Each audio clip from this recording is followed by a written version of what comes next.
Hello दोस्तों, स्वागत है आपका अपने ही यूट्यूब चैनल किस्से कहानियों की ऑडियो लाइब्रेरी पर। अभी हम सुन रहे हैं मुंशी प्रेमचंद्र द्वारा रचित उपन्यास प्रेमाश्रम का भाग 25। तो चलिए सुनते हैं आज का भाग। सेशन जज के इजलास में 1 महीने से मुकदमा चल रहा है। अभियुक्त ने फिर सफाई दी। आज मनोहर का बयान था। इजलास में एक मेला सा लगा हुआ था।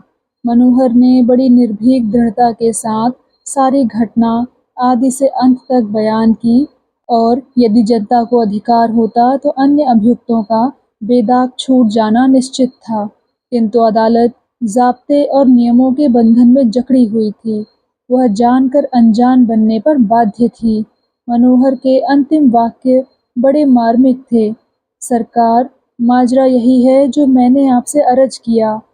मैंने गौस खां को इसी कुल्हाड़ी से और इन्हीं हाथों से मारा। कोई मेरा साथी, सलाहकार, मेरा मददगार नहीं था। अब आपको अख्तियार है, चाहे सारे गांव को फांसी पर चढ़ा दें, चाहे काले पानी भेज दें, चाहे छोड़ दें। फैजू, बिसेसर, दरोगा ने जो कुछ कहा है सब झूठ है। दरोगा जी की बात तो मैं नहीं चलाता, पर सरकार, फैजू और बिसेसर को अपने घर बुलाएं और दिलासा दें कि पुलिस तुम्हारा कुछ ना कर सकेगी, तो मेरी सच झूठ की परख हो जाए। और मैं क्या कहूँ, उन लोगों का काठ का कलेजा होगा जो इतने गरीबों को बेकसूर फांसी पर चढ़वाए देते हैं। भगवान झूठ सच सब देखते हैं। बिसेसर और फैजू की तो थोड़ी औकात है और दरोगा जी झूठ की रोटी खाते हैं। पर डॉक्टर साहब, इतने बड़े आदमी और ऐसे बड़े विद्वान कैसे झूठी गंगा में तैरने लगे, इसका मुझे अचरज है। इसके सिवाय और क्या कहा जाए। गरीबों का नसीब ही खोटा है कि बिना कसूर किए फांसी पाते हैं। अब सरकार से और पंचों से यही विनती है कि तुम इस घड़ी न्याय के आसन पर बैठे हो, अपने इंसाफ से दूध का दूध और पानी का पानी कर दो। अदालत उठी। यह दुखियारे हवालात चले और सभी ने तो मन को समझा लिया था कि भाग्य में जो कुछ बदा है वह होकर रहेगा, पर दुखरन भगत की छाती पर सांप लौटता रहता था। उसे रह रहकर उत्तेजना होती थी कि अवसर पाऊं तो मनोहर को खूब आड़े हाथों लूं, किंतु मजबूर था, क्योंकि मनोहर सबसे अलग रखा जाता था। हाँ, वह बलराज को ताना दे देकर अपने चित्त की दाह को शांत किया करता था। आज मनोहर का बयान सुनकर उसे और भी चिढ़ हुई। जब चिड़िया खेत चुन गई तो यह हाँक लगाने चले हैं। उस घड़ी अकल कहाँ चली गई थी, जब एक जरा सी बात पर कुल्हाड़ा बांध कर घर से चले थे। इस समय मार्ग में उसे मनोहर पर अपना क्रोध उतारने का मौका मिल गया। बोला, आज क्या झूठ मूठ बकवास कर रहे थे। आदमी को तीर चलाने से पहले सोच लेना चाहिए कि वह किसको लगेगा। जब तीर कमान से निकल गया तो फिर पछताने से क्या होता है। तुम्हारे कारण सारा गांव चौपट हो गया। अनाथ लड़कों और औरतों की कौन सुध लेने वाला है। बेचारे रोटियों को तरसते होंगे। तुमने सारे गांव को मटिया मेट कर दिया। मनोहर को स्वयं आठों पहर यह शोक सताया करता था। गौस खां का वध करते समय उसे यही चिंता थी, इसलिए उसने खुद थाने में जाकर अपना अपराध स्वीकार कर लिया था। गांव को आफत से बचाने के लिए उसके किए जो कुछ हो सकता था वह उसने किया, और उसे दृढ़ विश्वास था कि चाहे मुझे दुष्कृत्य पर कितना ही पश्चाताप हो रहा हो, अन्य लोग मुझे क्षम्य ही ना समझते होंगे, मुझसे सहानुभूति भी रखते होंगे। मुझे जलाने के लिए अंदर की आग क्या कम है कि ऊपर से भी तेल छिड़का जाए। वह दुखरन की ये कटु बातें सुनकर बिलबिला उठा, जैसे पके हुए फोड़े में ठेस लग जाए। कुछ जवाब न दे सका। आज अभियुक्तों के लिए प्रेमशंकर ने जेल के दारोगा की अनुमति से कुछ स्वादिष्ट भोजन बनवा कर भेजे थे। अपने उच्च सिद्धांतों के विरुद्ध वह जेल खाने के छोटे छोटे कर्मचारियों की भी खातिर खुशामद किया करते थे, जिससे वे अभियुक्तों पर कृपा दृष्टि रखें। जीवन के अनुभवों ने उन्हें बतला दिया था कि सिद्धांतों की अपेक्षा मनुष्य अधिक आदरणीय वस्तु है। औरों ने तो इच्छापूर्ण भोजन किया, लेकिन मनोहर इस समय हृदय ताप से विकल था। उन पदार्थों की रुचिवर्धक सुगंध भी उसकी क्षुधा को जागृत न कर सकी। आज वह शब्द उसके कानों में गूंज रहे थे, जो अब तक केवल हृदय में ही सुनाई देते थे। तुम्हारे कारण सारा गांव मटिया मेट हो गया। तुमने सारे गांव को चौपट कर दिया। हाँ, यह कलंक मेरे माथे पर सदा के लिए लग गया। अब यह दाग कभी ना छूटेगा। जो अभी बालक हैं, वे मुझे गालियाँ दे रहे होंगे। उसके बच्चे मुझे गाँव का द्रोही समझेंगे। जब मर्दों के यह विचार हैं, जो सब बातें जानते हैं, जिन्हें भली-भाँति मालूम है कि मैंने गाँव को बचाने के लिए अपनी ओर से कोई बात उठा नहीं रखी, और जो यह अंधेर हो रहा है, वह समय का फेर है, तो भला स्त्रियाँ क्या कहती होंगी, जो बेसमझ होती हैं। बेचारी बिलासी गाँव में किसी को मुँह न दिखा सकती होगी। उसका घर से निकलना मुश्किल हो गया होगा, और क्यों ना कहें, उनके सिर बीत रही है तो कहेंगे क्यों ना। अभी तो अगहनी घर में खाने को हो जाएगी, लेकिन खेत तो बोए ना गए होंगे। चैत में जब एक दाना भी ना उपजेगा, बाल बच्चे दाने दाने को रोएंगे, तब उनकी क्या दशा होगी। मालूम होता है यह कंबल खटमल हो गए हैं, नोचे डालते हैं, और यह रोना साल 2 साल का नहीं है। कहीं सब काले पानी भेज दिए गए तो जन्म भर का रोना है। कादिर मियाँ का लड़का तो घर संभाल लेगा, लेकिन और सब तो मिट्टी में मिल जाएंगे, और यह सब मेरी करनी का फल है। सोचते सोचते मनोहर को झपकी आ गई। उसने स्वप्न देखा कि एक चौड़े मैदान में हजारों आदमी जमा हैं। फांसी खड़ी है और मुझे फांसी पर चढ़ाया जा रहा है। हजारों आंखें मेरी ओर घृणा की दृष्टि से ताक रही हैं। चारों तरफ से यही ध्वनि आ रही है, इसी ने सारे गांव को चौपट किया। फिर उसे ऐसी भावना हुई कि मैं मर गया हूँ, और कितने ही भूत पिशाच मुझे चारों ओर से घेरे हुए हैं और कह रहे हैं कि इसी ने हमें दाने दाने को तरसाकर मार डाला। यही पापी है, इसे पकड़कर आग में झोंक दो। मनोहर के मुख से सहसा एक चीख निकल गई। आंखें खुल गई। कमरे में खूब अंधेरा था, लेकिन जागने पर भी वह पैशाचिक भयंकर मूर्तियाँ उसके चारों तरफ मंडराती हुई जान पड़ती थी। मनोहर की छाती बड़े वेग से धड़क रही थी। जी चाहता था बाहर निकल भागे, किंतु द्वार बंद थे। अकस्मात मनोहर के मन में यह विचार अंकुरित हुआ, क्या मैं यही सब कौतुक देखने और सुनने के लिए जीऊं? सारा गांव, सारा देश मुझसे घृणा कर रहा है। बलराज भी मन में मुझे गालियां दे रहा होगा।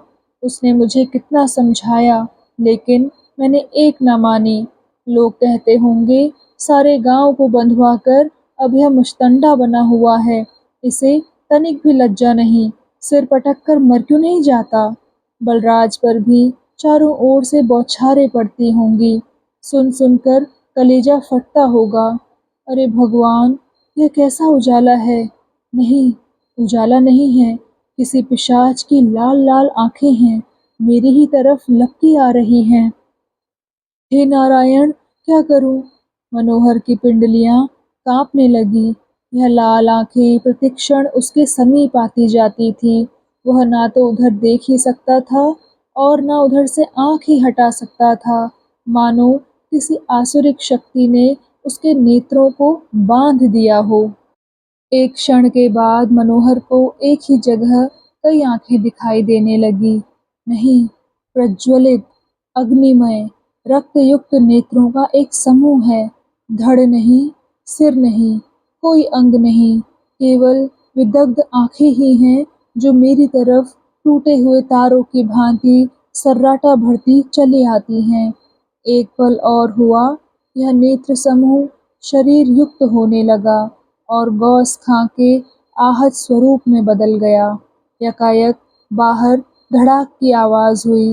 मनोहर बदहवास होकर पीछे की दीवार की ओर भागा, लेकिन एक ही पग में दीवार से टकराकर गिर पड़ा। सिर में चोट आई। फिर उसे जान पड़ा कि कोई द्वार का ताला खोल रहा है। तब किसी ने पुकारा, मनोहर, मनोहर। मनोहर ने आवाज पहचानी। जेल का दारोगा था। उसकी जान में जान आई। कड़क कर बोला, हाँ साहब, जागता हूँ। पैशाचिक जगत से निकलकर वह फिर चैतन्य संसार में आया। उसे अब नेत्र समूह का रहस्य खुला। दरोगा की लालटेन की ज्योति थी जो किवाड़ की दरारों से कोठरी में आ रही थी। इसी साधारण सी बात ने उसे इतना सशंक कर दिया था। दरोगा आज गश्त करने निकला था। दरोगा के चले जाने के बाद मनोहर कुछ सावधान हो गया। शंकोत्पादक कल्पनाएं शांत हुई, लेकिन अपने तिरस्कार और अपमान की चिंताओं ने फिर आ घेरा। सोचने लगा, एक वह है जो उजड़े हुए गांवों को आबाद करते हैं और जिनका यश संसार गाता है। एक मैं हूँ जिसने गांव को उजाड़ दिया। अब कोई भोर के समय मेरा नाम ना लेगा। ऐसा जान पड़ता है कि सभी डामिल जाएंगे, एक भी ना बचेगा।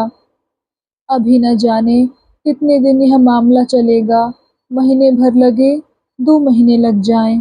इतने दिनों तक मैं सबकी आंखों में कांटे की तरह खटकता रहूंगा। सब मुझे कोसेंगे, गालियां दिया करेंगे। आज दुखरन ने कह ही सुनाया, कल कोई और ताना देगा। कादिर खां को भी यह कैद अखरती ही होगी। और तो और कहीं बलराज भी ना खुल पड़े। हाँ, मुझे उसकी जवानी पर भी तरस न आया। मेरा लाल मेरे ही हाथों, मैं अपने जवान बेटे को अपने ही हाथों। हाँ भगवान, अब यह दुख नहीं सहा जाता। फांसी अभी न जाने कब होगी। कौन जाने कहीं सबके साथ मेरा भी डामिल हो जाए। तब तो मरते दम तक इन लोगों के जले कटे वचन सुनने पड़ेंगे। बलराज, तुझे कैसे बचाऊं? कौन जाने हाकिम यही फैसला करे कि यह जवान है, इसी ने कुल्हाड़ा मारा होगा। हे भगवान, तब क्या होगा? क्या अपनी ही आंखों से यह देखूंगा? नहीं, ऐसे जीने से मरना ही अच्छा है। नकटा जिया बुरे हवाल। बस एक ही उपाय है। हाँ। दूसरी तरफ फैजुल्ला खां का गौस खां के पद पर नियुक्त होना गांव के दुखियारों के घाव पर नमक छिड़कना था। पहले ही दिन से खींचतान होने लगी और फैजू ने विरोधाग्नि को शांत करने की जरूरत न समझी। अब वह मुसल्लम गांव के सत्ताधारी शासक थे। उनका हुक्म कानून के तुल्य था। किसी को चूं करने की मजाल न थी। गांव का दूध घी, उपले, लकड़ी, घास, पयाल, कद्दू, कुम्हड़े, हल बैल सब उनके थे। जो अधिकार गौस खां को जीवन पर्यंत न प्राप्त हुए, वह समय के उलटफेर और सौभाग्य से फैजुल्लाह को पहले ही दिन से प्राप्त हो गए। अन्याय और स्वेच्छा के मैदान में अब उनके घोड़ों को किसी ठोकर का भय न था। पहले करतार सिंह की ओर से कुछ शंका थी, किंतु उनकी नीति कुशलता ने शीघ्र ही उसकी अभक्ति को परास्त कर दिया। वह अब उनका आज्ञाकारी सेवक, उनका परम शुभेच्छु था। अब वह गला फाड़ फाड़ कर रामायण का पाठ करता। सारे गांव के ईंट पत्थर जमा करके चौपाल के सामने ढेर लगा दिए और उन पर घड़ों पानी चढ़ाता। घंटों चंदन रगड़ता, घंटों भंग घोटता। कोई रोक टोक करने वाला न था। फैजुल्ला खां नित्य प्रातःकाल टांगन पर सवार होकर गांव का चक्कर लगाते। करतार और बिंदा महाराज लठ लिए उनके पीछे पीछे चलते। जो कुछ नोचे खसोटे मिल जाता वह लेकर लौट जाते थे। यूं तो समस्त गांव उनके अत्याचार से पीड़ित था, पर मनोहर के घर पर इन लोगों की विशेष कृपा थी। पूस में ही बिलासी पर बकाया लगान की नालिश हुई और उसके सब जानवर कुर्क हो गए। फैजू को पूरा विश्वास था कि अब भी चैत में किसी से माल गुजारी वसूल तो होगी नहीं। सभी पर बेदखली के दावे कर दूंगा और एक ही हल्ले में सबको समेट लूंगा। मुसल्लम गांव को बेदखल कर दूंगा। आमदनी चटपट दूनी हो जाएगी। पर इस दुष्कल्पना से उन्हें संतोष न होता था। डांट फटकार, गाली गलौज के बिना रौब जमाना कठिन था। अतएव नियम पूर्वक इस नीति का सदुपयोग किया जाने लगा। बिलासी मारे डर के घर से ना निकलती थी। उसकी रब्बी खेत में खड़ी सूख रही थी। पानी कौन दे? न बैल अपने थे और न किसी से मांगने का ही मुँह था। एक दिन संध्या समय बिलासी अपने द्वार पर बैठी रो रही थी। यही उसको मालूम था, मनोहर की आत्महत्या की खबर उसे कई दिन पहले मिल चुकी थी। उसे अपने सर्वनाश का इतना शोक न था, जितना इस बात का कि कोई उसकी बात पूछने वाला न था। जिसे देखिए उसे जली कटी सुनाता था, न कोई उसके घर आता न जाता। यदि वह बैठे-बैठे उकता कर किसी के घर चली जाती, तो वहाँ भी उसका अपमान किया जाता। वह गाँव की नागिन समझी जाती थी, जिसके विष ने समस्त गाँव को काल का ग्रास बना दिया। और तो और उसकी बहू भी उसे ताने देती थी। सहसा उसने सुना, सुक्खू चौधरी अपने मंदिर में आकर बैठे हैं। वह तुरंत मंदिर की ओर चली। वह सहानुभूति की प्यासी थी। सुक्खू इन घटनाओं के विषय में क्या कहते हैं, यह जानने की उसे उत्कंठ इच्छा थी। उसे आशा थी कि सुक्खू अवश्य निष्पक्ष भाव से अपनी सम्मति प्रकट करेंगे। जब वह मंदिर के निकट पहुंची, तो गांव की कितनी ही नारियां और बालिकाओं को वहां जमा पाया। सुक्खू की दाढ़ी बढ़ी हुई थी, सिर पर एक कंटोप था और शरीर पर एक राम नामी चादर। बहुत उदास और दुखी जान पड़ते थे। नारियां उनसे गौस खां की हत्या की चर्चा कर रही थी। मनोहर की खूब ले-दे हो रही थी। बिलासी मंदिर के निकट पहुंचकर ठिठक गई कि इतने में सुक्खू ने उसे देखा और बोले, आओ बिलासी, आओ बैठो, मैं तो तुम्हारे पास आप ही आने वाला था। बिलासी ने पूछा, तुम तो कुशल से रहे ना? सुक्खू बोला, जीता हूँ, बस यही कुशल है। जेल से छूटा तो बद्रीनाथ चला गया, वहाँ से जगन्नाथ होता हुआ चला आता हूँ। बद्रीनाथ में एक महात्मा के दर्शन हो गए, उनसे गुरुमंत्र भी ले लिया। अब मांगता खाता फिरता हूँ, गृहस्थी के जंजाल से छूट गया। बिलासी ने डरते डरते पूछा, यहाँ का हाल तो तुमने सुना ही होगा? सुक्खू बोला, हाँ, जब से आया हूँ वही चर्चा हो रही है और उसे सुनकर मुझे तुम पर ऐसी श्रद्धा हो गई है कि तुम्हारी पूजा करने को जी चाहता है। तुम क्षत्राणी हो, अहीर की कन्या होकर भी क्षत्राणी हो। तुमने वही किया जो क्षत्राणियाँ किया करती हैं। मनोहर भी क्षत्रिय है, उसने वही किया जो क्षत्रिय करते हैं। वह वीर आत्मा था। इस मंदिर में अब उसकी समाधि बनेगी और उसकी पूजा होगी। इसमें अभी तक किसी देवता की स्थापना नहीं हुई है। अब उसी वीर मूर्ति की स्थापना होगी। उसने गांव की लाज रख ली, स्त्री की मर्याद रख ली। यह सब क्षुद्र आत्माएं बैठी उसे बुरा भला कह रही हैं। कहती हैं, उसने गांव का सर्वनाश कर दिया। इनमें लज्जा नहीं है, अपनी मर्यादा का कुछ गौरव नहीं है। उसने गांव का सर्वनाश नहीं किया, उसे वीर गति दे दी, उसका उद्धार कर दिया। नारियों की रक्षा करना पुरुषों का धर्म है। मनोहर ने अपने धर्म का पालन किया। उसको बुरा वही कह सकता है जिसकी आत्मा मर गई है, जो बेहया हो गया है। गांव के 10-5 पुरुष फांसी चढ़ जाएं तो कोई चिंता नहीं। यहाँ एक एक स्त्री के पीछे लाखों सिर कट गए हैं। सीता के पीछे रावण का राज्य विध्वंस हो गया। द्रौपदी के पीछे 18 लाख योद्धा मर मिटे। इज्जत के लिए 10-5 जाने चली जाएं तो क्या बड़ी बात है। धन्य है मनोहर, तेरे साहस को, तेरे पराक्रम को, तेरे कलेजे को। सुक्खू का एक एक शब्द वीर रस में डूबा हुआ था। बिलासी के हृदय में वह गुदगुदी हो रही थी, जो अपनी सराहना सुनकर हो सकती है। जी चाहता था सुक्खू के चरणों पर सिर रख दूं, किंतु अन्य स्त्रियां सुक्खू की ओर कुतूहल से ताक रही थी कि यह क्या बकता है। एक क्षण के बाद सुक्खू ने बिलासी से पूछा, खेती बाड़ी का क्या हाल है? बिलासी के खेत सूख रहे थे, पर अपनी विपत्ति कथा सुनाकर वह सुक्खू को दुखी नहीं करना चाहती थी। बोली, दादा, तुम्हारी दया से खेती अच्छी हो गई है, कोई चिंता नहीं है। कई और साधु आ गए, जो सुक्खू के साथी जान पड़ते थे।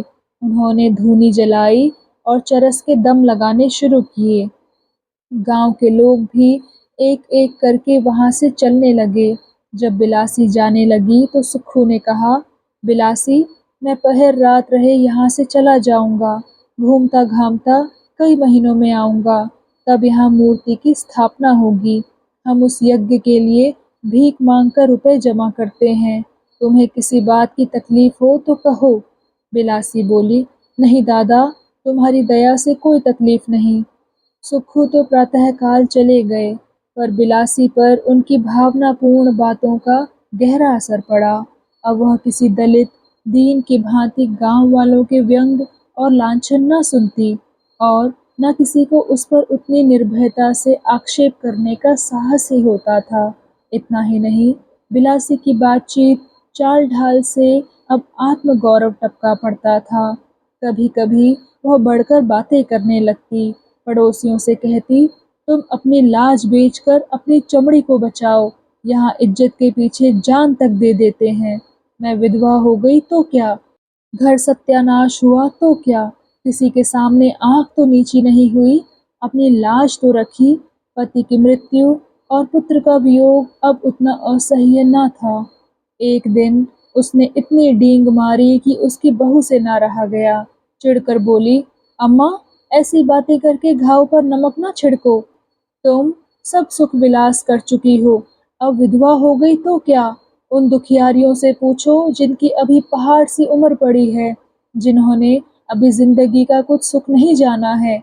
अपनी मर्जाद सबको प्यारी होती है, पर उसके लिए जन्म भर विधवापन सहना कठिन है। तुम्हें क्या, आज नहीं कल विधवा होती ही। तुम्हारे भी खेलने खाने के दिन होते तो देखती कि अपनी लाज को कितनी प्यारी समझती। बिलासी तिलमिला उठी।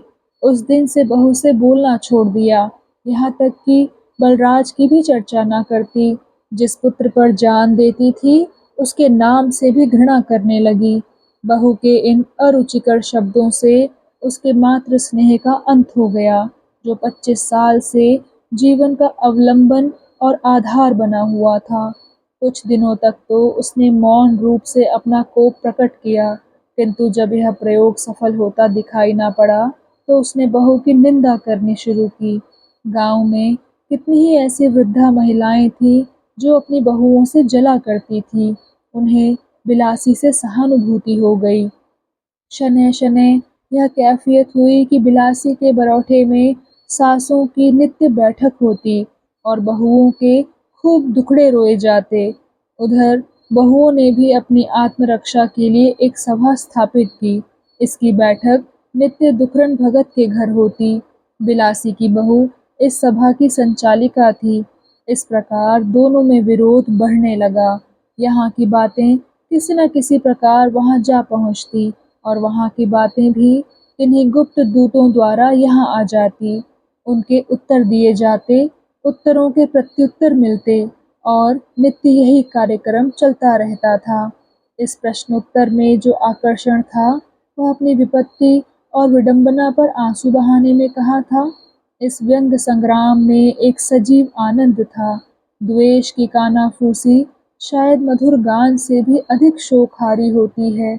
यहाँ तो यह हाल था। उधर फसल खेतों में सूख रही थी। मियाँ फैजुल्लाह सूखे को देखकर खिल जाते थे। देखते देखते चैत का महीना आ गया। मालगुजारी का तकाजा होने लगा। गांव के बचे हुए लोग अब चेते। वह भूल से गए थे कि मालगुजारी भी देनी है। दरिद्रता में मनुष्य प्रायः भाग्य पर आश्रित हो जाता है। फैजुल्लाह ने सख्ती करनी शुरू की। किसी को चौपाल के सामने धूप में खड़ा करते, किसी को मुश्के कस कर पिटवाते। दीन नारियों के साथ और भी पाशविक व्यवहार किया जाता।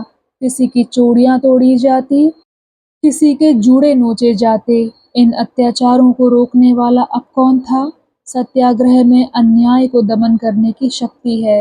यह सिद्धांत भ्रांतिपूर्ण सिद्ध हो गया। फैजू जानता था कि पत्थर दबाने से तेल नहीं निकलेगा, लेकिन इन अत्याचारों से उसका उद्देश्य गांव वालों का मान मर्दन करना था। इन दुष्कृत्यों से उसकी पशुवृत्ति को असीम आनंद मिलता था।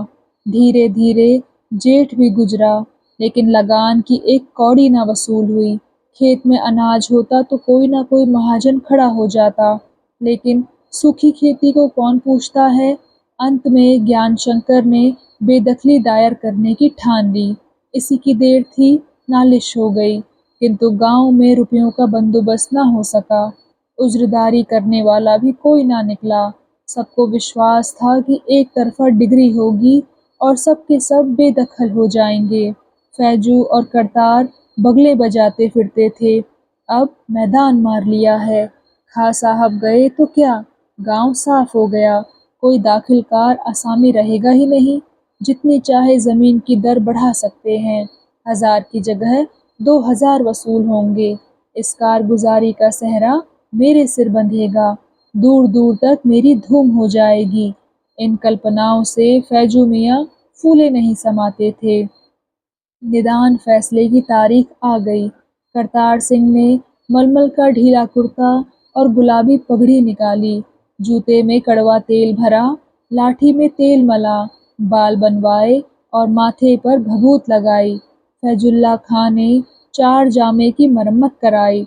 अपनी काली अचकन और सफ़ेद पगड़ी निकाली। बिंदा महाराज ने भी धुली हुई गाढ़े की मिर्जई और गेरू में रंगी हुई धोती पहनी। बेगारों के सिरों पर कंबल, टाट आदि लादे गए और तीनों आदमी कचहरी चलने को तैयार हुए। केवल खां साहब की नमाज की देर थी, किंतु गांव में जरा भी हलचल न थी। मर्दों में कादिर के छोटे लड़के के सिवाय और सभी नीच जातियों के लोग थे, जिन्हें मान अपमान का ज्ञान ही न था, और वह बेचारा कानूनी बातों से अनभिज्ञ था। झपट के दिल में ऐसा हौल समाया हुआ था कि घर से बाहर ही ना निकलते थे। रही स्त्रियां, वे दीन अबलाएं, कानून का मर्म क्या जाने। आज भी नियमानुसार उनके दोनों अखाड़े जमा हुए थे। बुढ़ियां कहती थी, खेत निकल जाए हमारी बला से, हमें क्या करना है। आज मरे कल दूसरा दिन, रहे भी तो हमारे किस काम आएंगे। इन रानियों का घमंड तो चूर हो जाएगा। यहाँ तक कि बिलासी, जो इस सारी विपत्ति कथा की कैकई थी, आज निश्चिंत बैठी हुई थी। विपक्षी दल को आज संधि प्रार्थना की इच्छा हो रही थी, लेकिन कुछ तो अभिमान और कुछ प्रार्थना की स्वीकृति की निराशा इच्छा को व्यक्त न होने देती थी।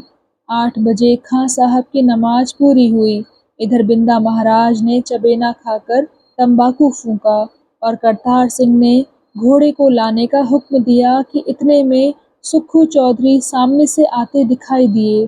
वही पहले का सा भेष था।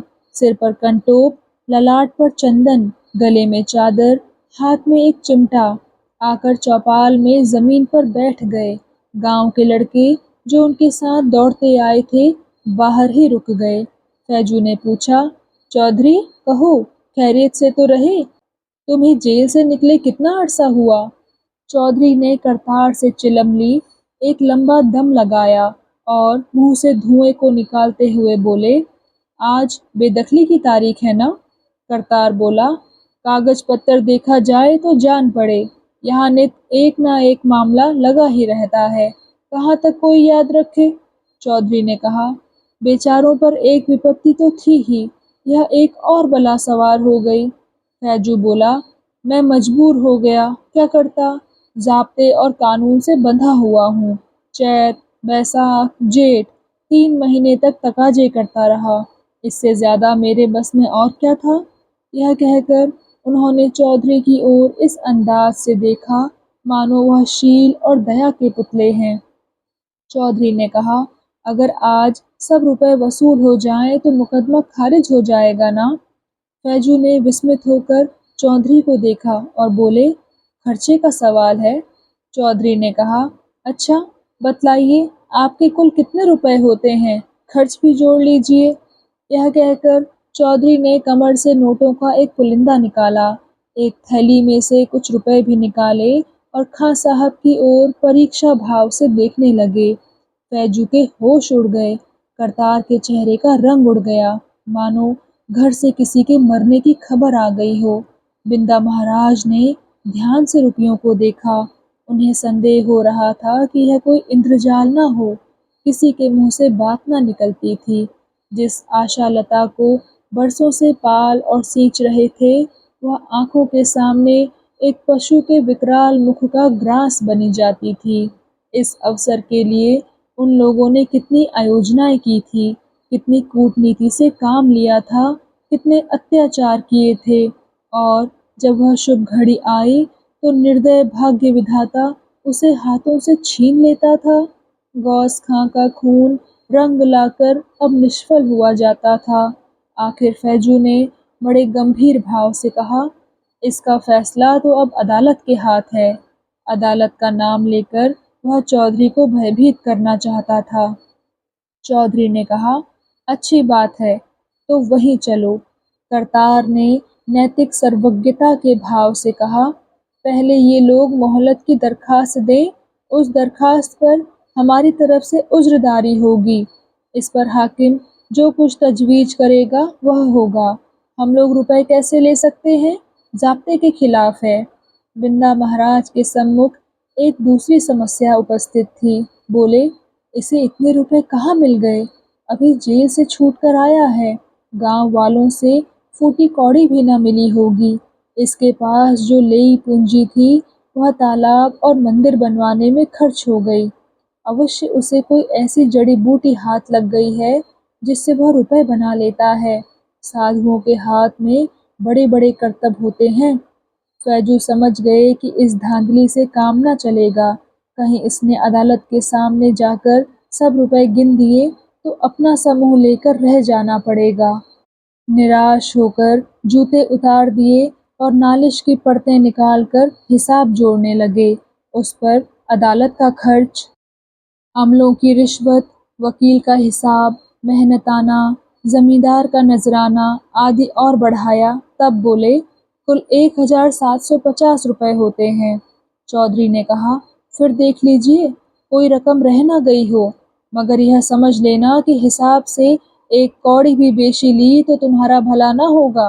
बिंदा महाराज ने सशंक होकर कहा, खां साहब जरा फिर से जोड़ लो। करतार बोला, सब जोड़ा जोड़ाया है, रात दिन तो यही किया करते हैं, लाओ निकालो 1750 रुपए। चौधरी ने कहा, 1750 रुपए लेने हैं तो अदालत में ही लेना, यहाँ तो मैं 1000 रुपए से बेसी ना दूंगा। फैजू बोला, और अदालत का खर्च? सहसा चौधरी ने अपना चिमटा उठाया और इतने जोर से फैजुल्लाह के सिर पर मारा कि वह जमीन पर गिर पड़ा। तब बोले, यही अदालत का खर्च है, जी चाहे और ले लो। बेईमान, पापी कहीं का, कारिंदा बना फिरता है, कल का बनिया आज का सेठ। इतनी जल्दी आंखों में चर्बी छा गई? तू भी तो किसी जमींदार का आसामी है। तेरा घर देख आया हूँ, तेरे माँ बाप, भाई बंधु सबका हाल देख आया हूँ। वहाँ उन सबका बेगार भरते भरते कचूमर निकल जाया करता है। तूने 4 अक्षर पढ़ लिए तो जमीन पर पाँव नहीं रखता, दीन दुखियों को लूटता फिरता है। 800 रुपए की नालिश, 100 रुपए अदालत का खर्च है। मैं कचहरी जाकर पेशकार से पूछ आया, उसके तू 1750 रुपए मांगता है। और क्यों रे ठाकुर, तू भी इस तुरक के साथ पढ़कर अपने को भूल गया? चिल्ला चिल्ला कर रामायण पढ़ता है, भागवत की कथा कहता है, ईंट पत्थर के देवता बनाकर पूछता है। क्या पत्थर पूछते पूछते तेरा हृदय भी पत्थर हो गया? यह चंदन क्यों लगाता है? तुझे इसका क्या अधिकार है? तू धन के पीछे धन को भूल गया। तुझे धन चाहिए, तेरे भाग्य में धन लिखा है तो यह थैली उठा ले। यह कहकर चौधरी ने रुपयों की थैली करतार की ओर फेंकी। देख तो तेरे भाग्य में धन है या नहीं। तेरा मन इतना पापी हो गया है कि तू सोना भी छुए तो मिट्टी हो जाएगा। थैली छूकर देख ले, अभी ठीकरी हुई जाती है। करतार ने पहले बड़ी धृष्ट अश्रद्धा से बातें करना शुरू की थी। वह यह दिखाना चाहता था, मैं साधुओं का भेष देखकर रौब में आने वाला आदमी नहीं हूँ। ऐसे भोले भाले काठ के उल्लू कहीं और होंगे। पर चौधरी की यह हिम्मत देखकर और यह कठोपदेश सुनकर उसकी अभक्ति लुप्त हो गई। उसे अब ज्ञान हुआ कि यह वह चौधरी नहीं है जो गौस खां की हाँ में हाँ मिलाया करता था। किंतु बिना परीक्षा किए वह अब भी भक्ति सूत्र में न बंधना चाहता था। यहाँ तक कि वह उनकी सिद्धि का पर्दा खोलकर उनकी खबर लेने पर उतारू था। उसने थैली को ध्यान से देखा, रुपयों से भरी हुई थी। तब उसने डरते डरते थैली उठाई, किंतु उसके छूते ही एक अत्यंत विस्मयकारी दृश्य दिखाई दिया। रुपए ठीकरे हो गए।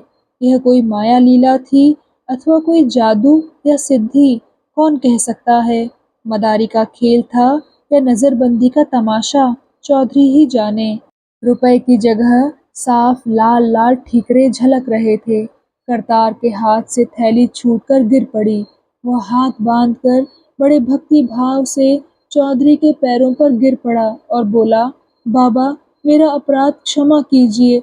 मैं अधम, पापी, दुष्ट हूँ। मेरा उद्धार कीजिए। मैं अब आपकी ही सेवा में रहूंगा। मुझे इस लोभ के गड्ढे से निकालिए। चौधरी बोला, दीनों पर दया करो और वही पुण्य तुम्हें गड्ढे से निकालेगा। दया ही सब मंत्रों का मूल है। फैजू मियाँ गर्द झाड़कर उठ बैठे थे। वृद्ध दुर्बल चौधरी, उस समय उनकी आंखों में एक देव सा दिख पड़ता था। यह चमत्कार देखकर वह भी दंग रह गए। अपनी खता माफ कराने लगे। कहा, बाबा जी, क्या करें, जंजाल में फंसकर सभी कुछ करना पड़ता है। अहलकार, अमले, अफसर, अर्दली, चपरासी, सभी की खातिर करनी पड़ती है। अगर यह चालें ना चलें तो उनका पेट कैसे भरे। वहाँ एक दिन भी निभाना हो। अब मुझे भी गुलामी में कबूल कीजिए। करतार ने चिलम पर चरस रखकर चौधरी को दी। बिंदा महाराज का संशय भी मिट चुका था। बोले, कुछ जलपान की इच्छा हो तो शरबत बनाऊं? फैजुल्लाह ने उनके बैठने को अपनी कालीन बिछा दी। चौधरी प्रसन्न हो गए। अपनी झोली से एक जड़ी निकाल कर दी और कहा, यह मिर्गी की आजमाई हुई दवा है। जन्म की मिर्गी भी इससे जाती रहती है। इसे हिफाजत से रखना और देखो, आज ही मुकदमा उठा लेना। यह 1000 के नोट हैं, गिन लो। सब असामियों को अलग अलग बाकी की रसीद दे देना। अब मैं जाता हूँ, कुछ दिनों में फिर आऊँगा। तो दोस्तों, कैसा लगा आपको आज का भाग? कृपया कमेंट सेक्शन में आकर ज़रूर बताइएगा। और अगर आपने अभी तक इस चैनल को सब्सक्राइब नहीं किया है तो कृपया सब्सक्राइब भी ज़रूर कर लीजिएगा।